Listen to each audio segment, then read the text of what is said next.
बिस्मिल्लाहिर्रहमानिर्रहीम। अस्सलाम वालेकुम डियर 9th क्लास बच्चों, आज हमारा टॉपिक है फोर्स ऑफ फ्रिक्शन। हम इसको डिस्कस करेंगे, डिटेल से इसको समझेंगे, एग्जांपल्स करेंगे कि फोर्स ऑफ फ्रिक्शन है क्या और इसको हम रिड्यूस करने के जो है उसके लिए क्या क्या मेथड्स यूज़ करेंगे, क्या इसका कोई फ़ायदा है, हमें एडवांटेजेस हैं इसके या नहीं है, डिसएडवांटेजेस क्या हैं, ये सारे का सारा आज हम इसके अंदर आज के टॉपिक में डिटेल से डिस्कस करेंगे। ठीक है बच्चों, हमारे पास पहले इस बात को समझें, हमारे पास टू सरफेसेस है। फॉर एग्जांपल ये हमारे पास एक स्मूथ सरफेस है और ये स्मूथ सरफेस के ऊपर जो है वो ऑब्जेक्ट हम इसको मूव करवा रहे हैं। ठीक है, जब हमने इसके ऊपर इस साइड से फोर्स लगाई, फोर्स लगाने पर क्या होगा कि ये अपनी उसी रेस्ट की कंडीशन में है। ठीक है, अब जब हम इसके जो फोर्स है इसकी रेजिस्टेंस से ज़्यादा लगाते हैं, यहाँ तक तो उसने रेजिस्ट किया, मूव नहीं कर रहा ये ऑब्जेक्ट। जब हमने इसकी इस रेजिस्टेंस की फोर्स से ज़्यादा फोर्स लगाती है तो ये ऑब्जेक्ट स्लाइड करता है over this smooth surface. Is it clear?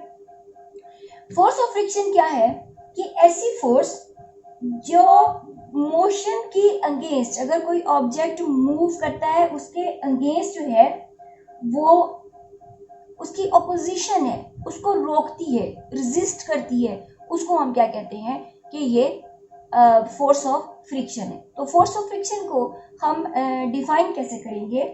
The force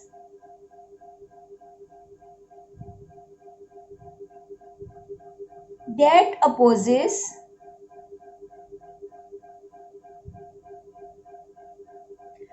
or resist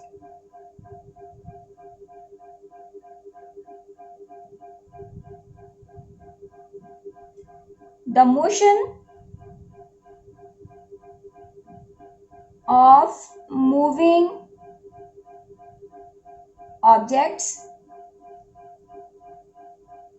is called a friction, force of friction. जैसे मैंने अभी कहा, हमने इसको स्लाइड करवाया, दो स्मूथ सरफेसेस हॉरिजॉन्टली एक जो है उसके ऊपर मूव करती है। तो ये जो स्मूथ सरफेस है जिसके ऊपर ये मूव कर रहा है ऑब्जेक्ट, तो ये इसके नॉर्मल फोर्स के अगेंस्ट यानी इसके वेस्ट के अगेंस्ट जो है इसके ऊपर एक फोर्स लगाती है। जब ये मूव करता है ये object, then this resistive force is known as the friction force। अब एक सतह हम किसी भी ऑब्जेक्ट को टच करें तो ये बहुत स्मूथ सरफेस है। आप टेबल पे, इधर आपके सामने डाइस है, टेबल है, चेयर है, आप वहां पर उसको यूं जो है उसको टच करें तो हमें फील होगा कि ये स्मूथ सरफेस है।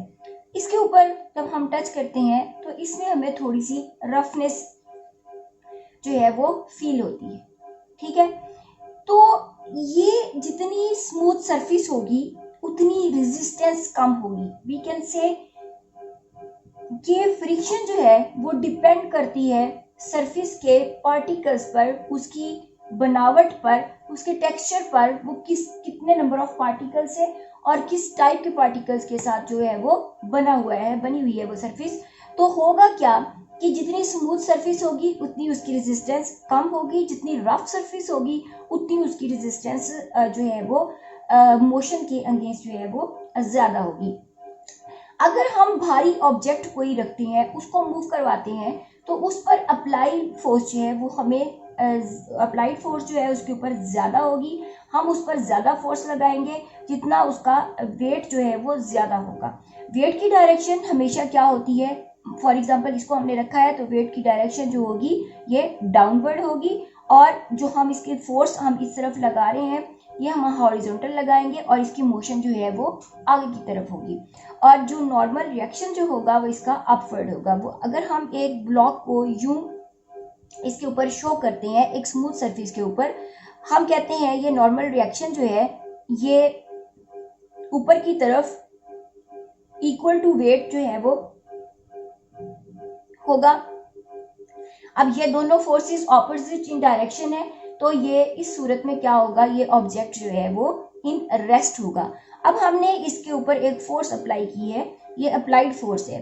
अगर अप्लाइड फोर्स इस सरफेस, ये दोनों सरफेसेस जो है वो एक दूसरे के साथ टच कर रही हैं, इन कांटेक्ट हैं, पूरी की पूरी सरफेस इसके साथ लगती है, तो ये क्या है, स्लाइडिंग है। ठीक है, ये क्या है, ये स्लाइडिंग है। पूरी की पूरी सरफेस जो है, पूरे के पूरे सारे के सारे कांटेक्ट जो है, इसके पॉइंट एक दूसरे के साथ जो है वो कांटेक्ट कर रहे हैं इसके और इस ऑब्जेक्ट सरफेस के, तो ये क्या है, ये स्लाइडिंग होगी इसके ऊपर जब हम इसके ऊपर फोर्स लगाएंगे। अब क्या हुआ, जब हमने इसके ऊपर फोर्स अप्लाई की, फोर्स अप्लाई करने से बेटा ये ऑब्जेक्ट जो है इसने रेजिस्ट किया, देन ये इसी रेस्ट की कंडीशन में होगा, ये दोनों तो ऑलरेडी कैंसिल हो गई हैं।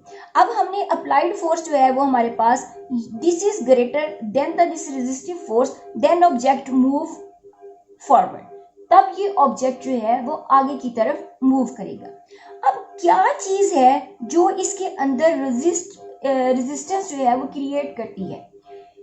रीजन इज दैट कि कोई भी सतह, जितनी भी, कोई भी सरफेस कितनी भी स्मूथ हो, अगर हम अंडर माइक्रोस्कोप उसको चेक करते हैं, उसको ऑब्जर्व करते हैं, उसको देखते हैं, तो हमने देखा उसके अंदर कुछ ना कुछ जो है वो अप एंड डाउन कुछ ऐसे मौजूद होते हैं। जब दोनों सरफेसेस एक दूसरे के साथ ऊपर स्लाइड करती हैं, तो इनके कांटेक्ट पॉइंट्स जो है वो कुछ यूं एक दूसरे के साथ टोटली टच होते हैं।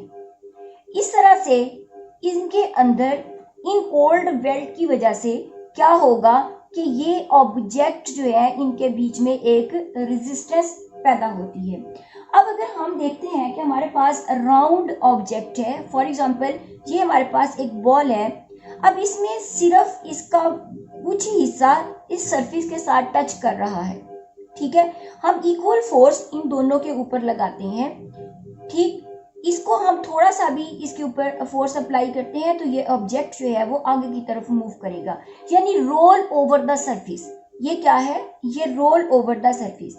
और ये पूरे का पूरा ऑब्जेक्ट, इसकी पूरी की पूरी बॉडी, इसकी पूरी की पूरी सरफेस, जिस सरफेस के ऊपर हम इसको मूव करवा रहे हैं, पूरी की पूरी सरफेस जो है वो उसके ऊपर स्लाइड कर रही है। लाइक दिस, अगर पूरी सरफेस एक दूसरी सरफेस के साथ उसके तमाम के तमाम पॉइंट्स जो है वो कांटेक्ट होते हैं, टच करते हैं, देन क्या होगा, ये स्लाइडिंग कहलाएगी। अगर राउंड ऑब्जेक्ट है, उसका एक पार्ट जो है वो सरफेस के ऊपर क्या होगा, टच करेगा, और हम उसके ऊपर फोर्स लगाएंगे तो वो इजीली जो है वो रोल ओवर करेगा। तो we can say sliding friction is more than the rolling friction.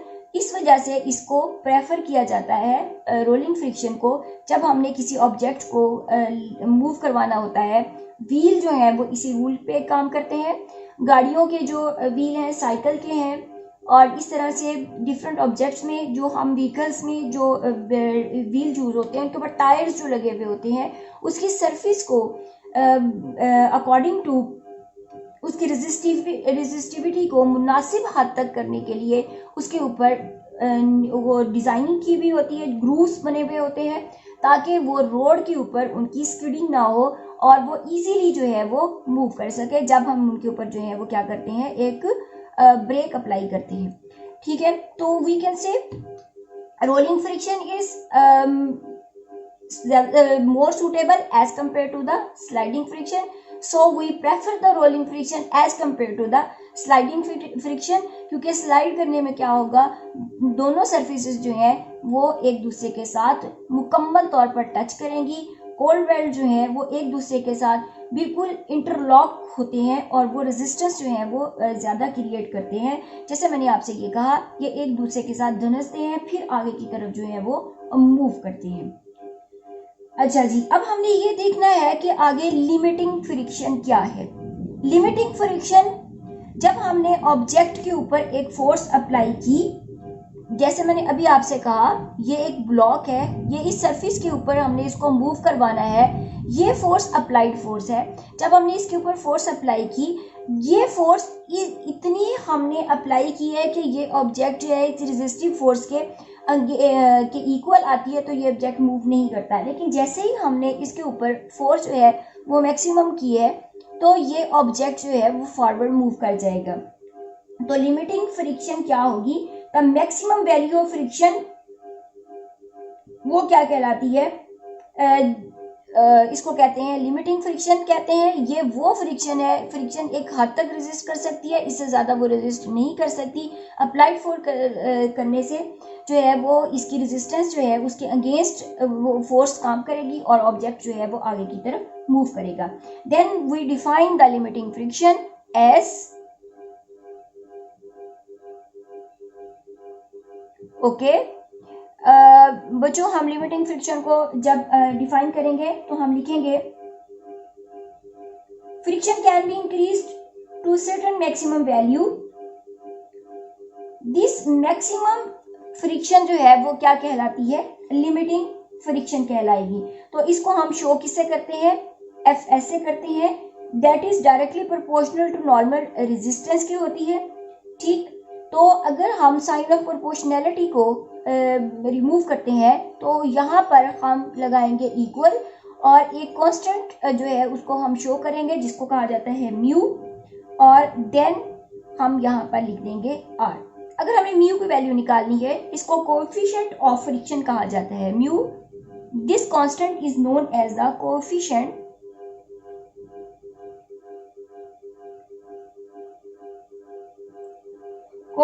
Of friction, इसको हम कोएफिशिएंट ऑफ फ्रिक्शन कहते हैं। और ये किसके इक्वल होगा, it is a ratio between the limiting friction and the normal reaction. This mu is equal to ratio between limiting friction and the normal reaction. अगर हम इस इक्वेशन में वैल्यू पुट कर, मैंने आपसे कहा था कि this R is equal to W के, ठीक है, तो ये नॉर्मल रिएक्शन जो है वो W के इक्वल है। Then we can write this normal reaction is equal to W, that is equal to mg के। Putting this value in this equation, then Fs is equal to mu mg। हमने R की जगह W की value put की है, तो ये किसके इक्वल आ जाएगा, Fs limiting friction is equal to mu mg। ये फॉर्मूले जो है हम आगे न्यूमेरिकल प्रॉब्लम्स जो है उनको सॉल्व करने के लिए भी इस्तेमाल करेंगे। यहाँ तक मैं समराइज कर देती हूँ।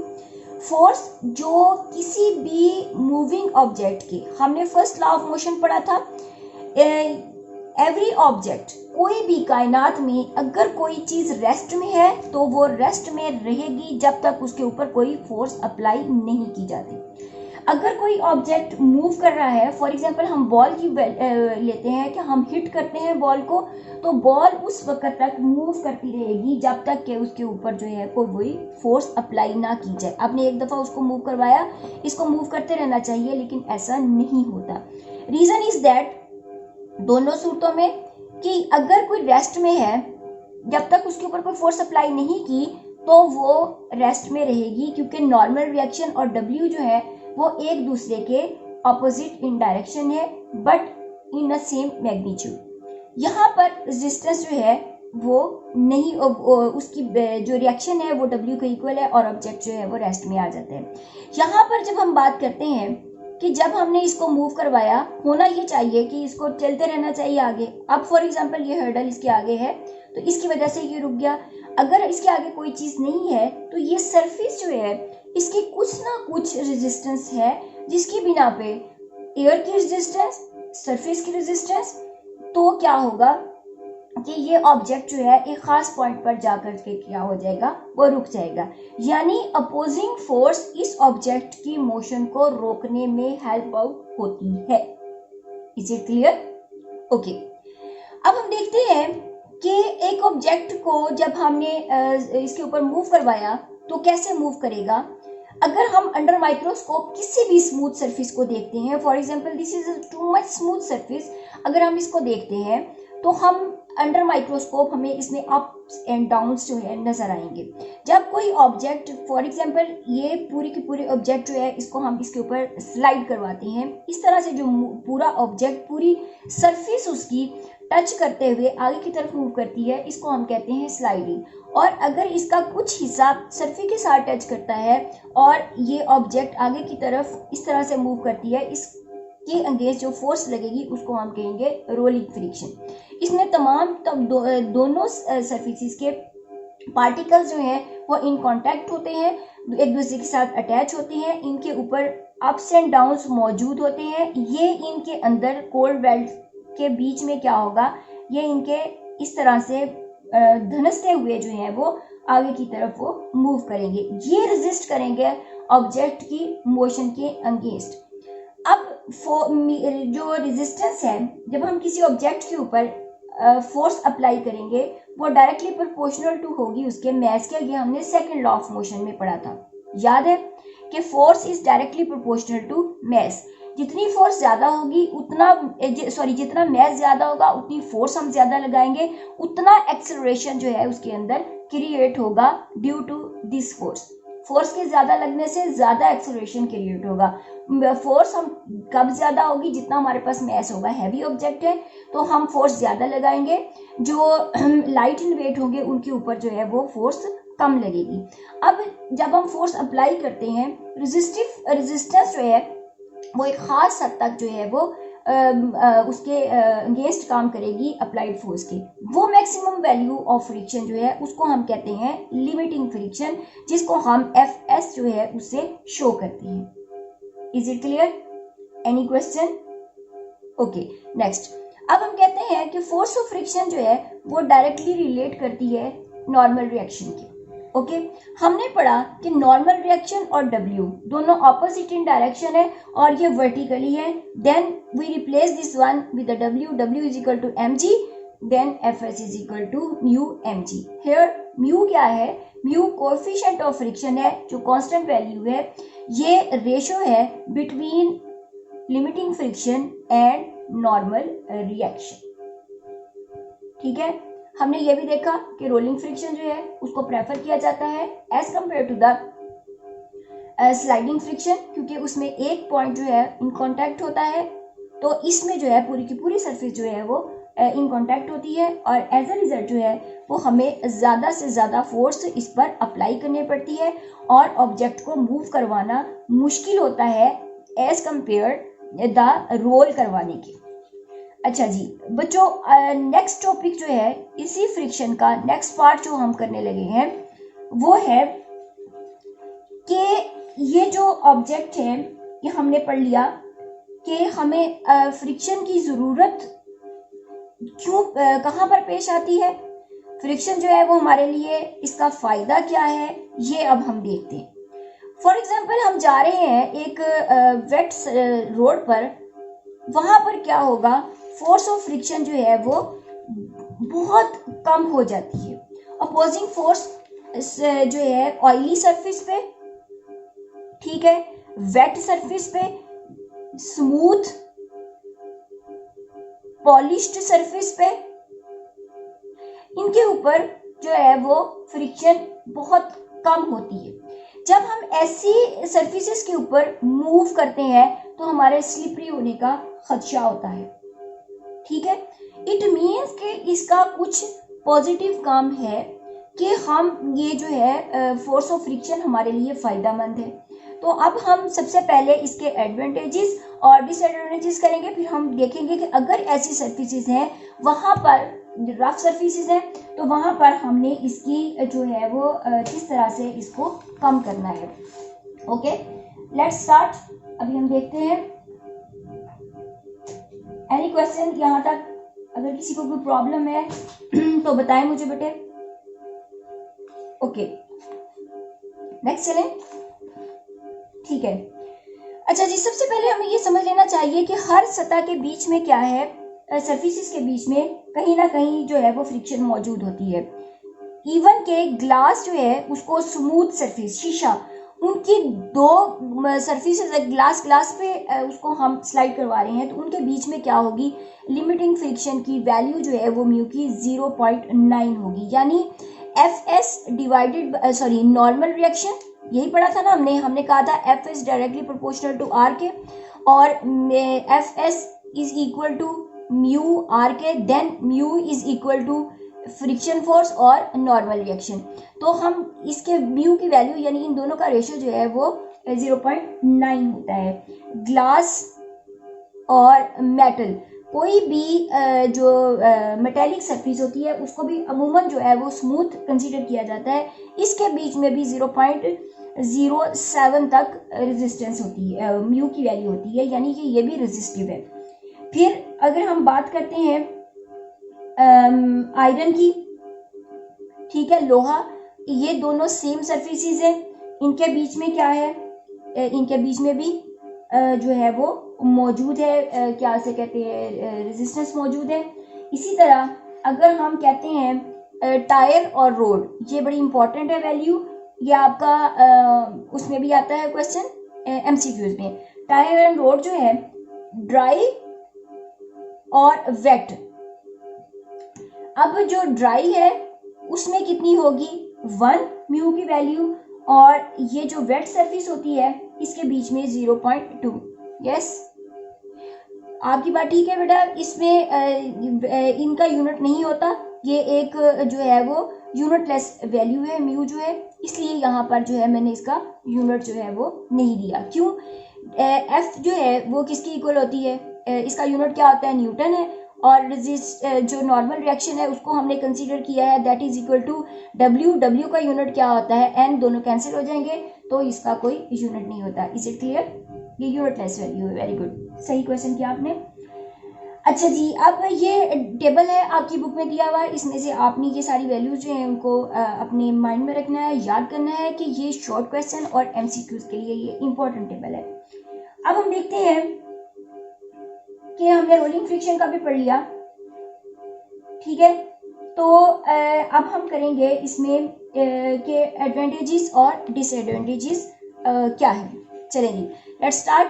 एडवांटेजेस ये है कि हम ये सरफेस के ऊपर इसको रेज करने के लिए हम इसको पूरा स्लाइड करवाते हैं, ये भी रेजिस्टेंस की वजह से इसके ऊपर से रिमूव होता है।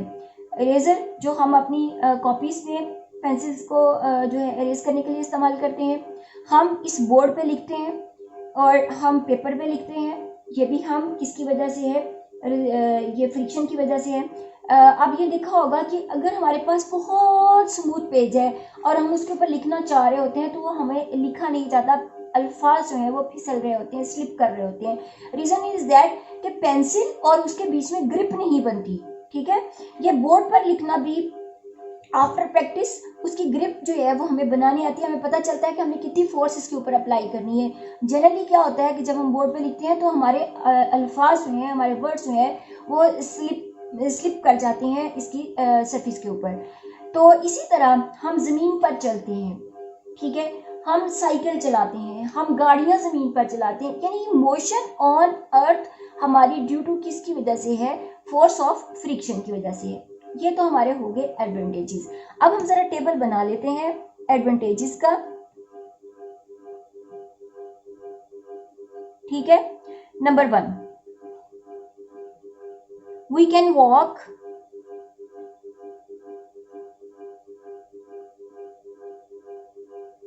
ऑन अर्थ सरफेस, ठीक है, due to friction.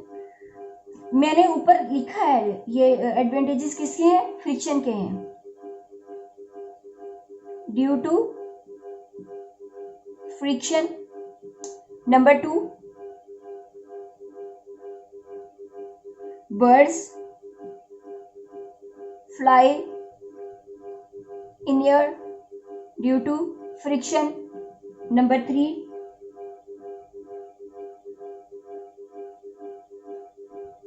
yes, we can write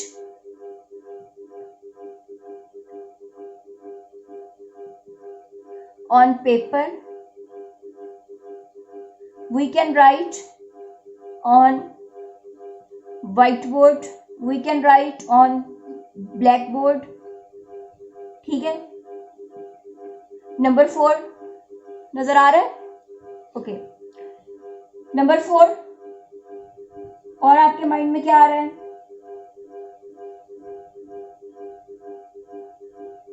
vehicles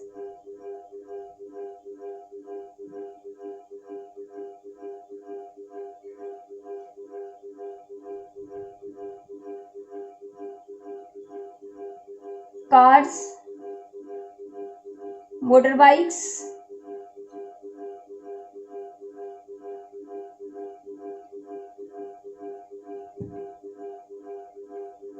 cycles, ये सारे के सारे जो है वो किसकी वजह से है? फ्रिक्शन के एडवांटेजेस हैं। Is it clear? अब हम देखते हैं इसके डिसएडवांटेजेस क्या है।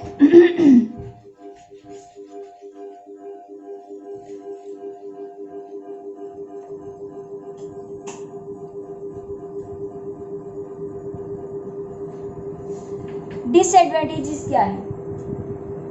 फ्रिक्शन की वजह से जो हम मशीनरी इस्तेमाल करते हैं उसके जो पार्ट्स होते हैं वो आपस में रगड़ खाने से, फ्रिक्शन की वजह से घिस जाते हैं, टूट फूट का शिकार हो जाते हैं। ठीक है, एक तो ये हो गया, टियर कर जाते हैं।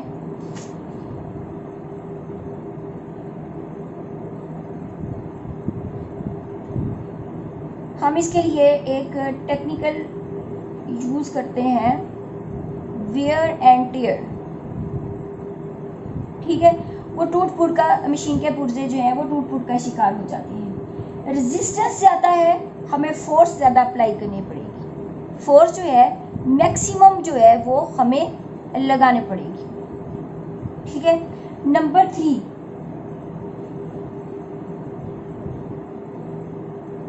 ओके, क्लाइंब करने के लिए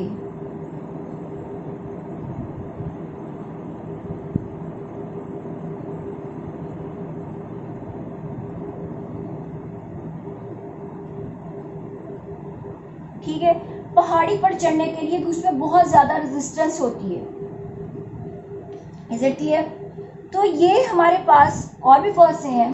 हम जो हैं वो भागते हैं। ठीक है, अगर रफ सरफेस है, फॉर एग्जांपल हम ग्राउंड में जो है वहाँ पर मूव करते हैं, घास ज़्यादा है। ठीक है, रफ सरफेस जो है, ग्राउंड, रफ सरफेस, वहाँ पर हम फ्रिक्शन ज़्यादा है तो हमें फोर्स जो है वो मैक्सिमम लगाना पड़ेगी, एनर्जी जो है वो हमारी ज़्यादा लगेगी। स्मूथ सरफेस पे जो है वो क्या होगा, हम कुछ ज़्यादा ही इजीली मूव करेंगे। सम टाइम क्या होगा, हम लोग स्लिप कर जाएंगे। ऑयली सरफेस पे स्लिप कर जाएंगे, रेजिस्टेंस अगर कम हो। Is it clear? इसी तरह खतरनाक बात यह भी होती है कि एक गाड़ी जो है वो स्पीड से जा रही है, मच स्पीड, आगे उसके कोई चीज़ आ गई, फॉर एग्जांपल कोई एनिमल आ गया, कोई जानवर आ गया, कोई स्पीड ब्रेकर आ गया। अब यहाँ पर उस कार ने क्या किया, फोर्स अप्लाई की। कैसे? ब्रेक्स पर पाँव रखा, ब्रेक लगाई।